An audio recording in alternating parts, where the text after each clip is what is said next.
Next, I'd like for you to meet Jess Wickersham. Now, not everybody that comes here and becomes a citizen is upstanding. That would be Jess. Now, you're going to learn why Annie felt that she had to do something about Jess. And Jess and Annie are portrayed by Rachel Gregory.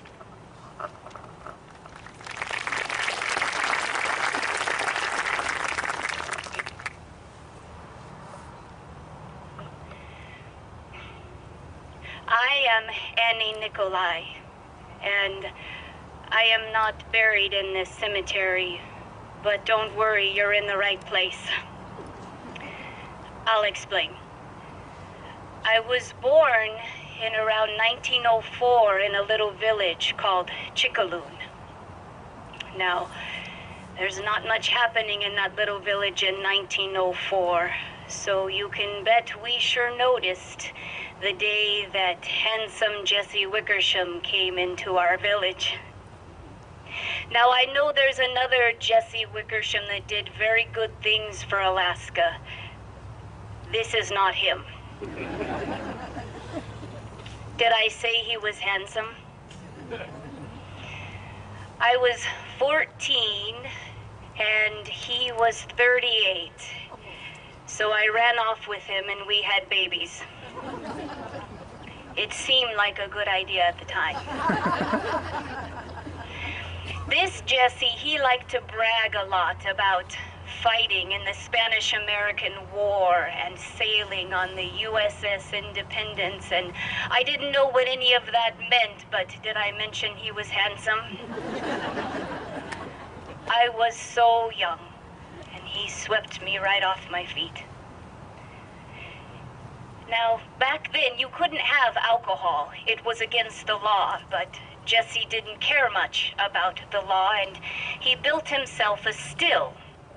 And he would sell alcohol to people who wanted to buy it, and he assured me that no one could find the still because he had put it up the river a little ways where nobody from the law could find it, and I can assure you the trail to the still was very well worn. Anybody who wanted to find it probably could. Now, sadly for me, and I think for Jesse too, he was his own best customer. He drank as much as he sold, and he was a very mean drunk. When he had had too much to drink, he would beat me, and for a while I didn't have any children. It scared me more when I had children. As long as I could take the beatings, I would be all right. But I couldn't let the beatings go to my daughters. When he was gone and not there, I tried to be a good mother. I would sing to the girls, and I would pick berries and tell stories. And the minute we heard him coming up the path, I would make them hide till he passed out or until he fell asleep. It was safer for them.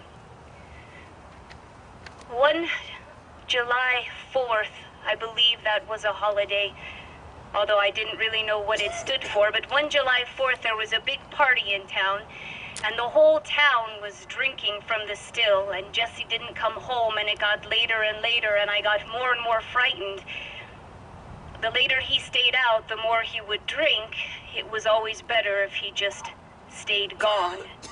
Early in the morning, he came home and he was drunk and he started beating me, and this time he wouldn't stop. He kept beating and beating until I finally fell to the ground, and as I laid there I thought, I'm going to die. And this thought came over me that yes, I would die. It might not be right this minute, but eventually he would kill me with the beatings. And then there would be no one to take the beatings but my daughters. So I got up off the floor, and right then I decided no more.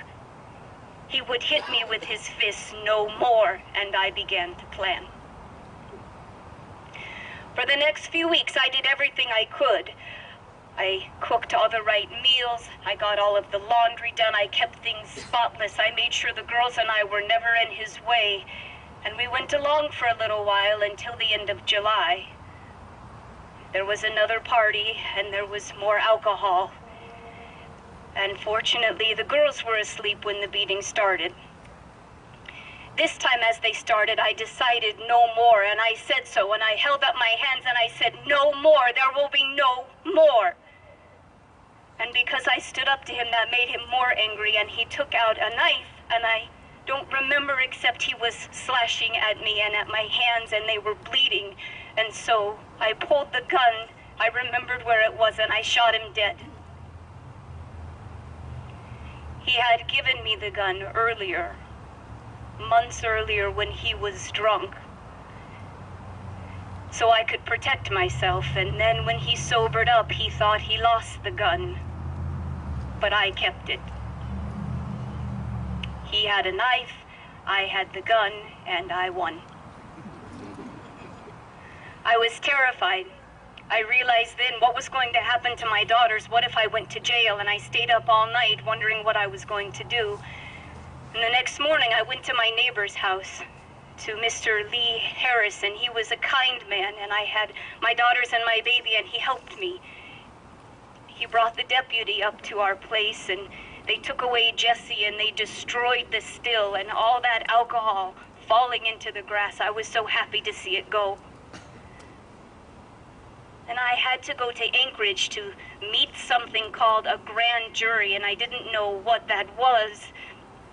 But I went. They let me take my baby, and Mr. Harrison kept the older girls, so I knew they were safe. And I went, and I sat with the grand jury, and the deputy marshal was very kind and explained that for years I had been putting up with the beatings, and they looked at my skin and my bruises and my scars.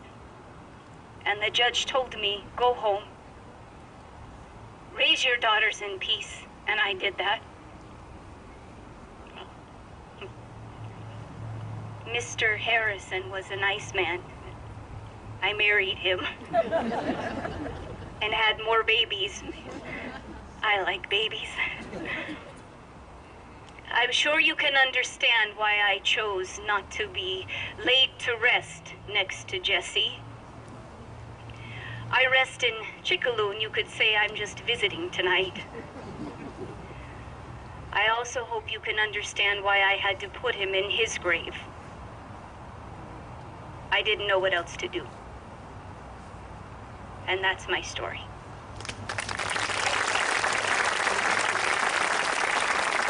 Thank you, Rachel.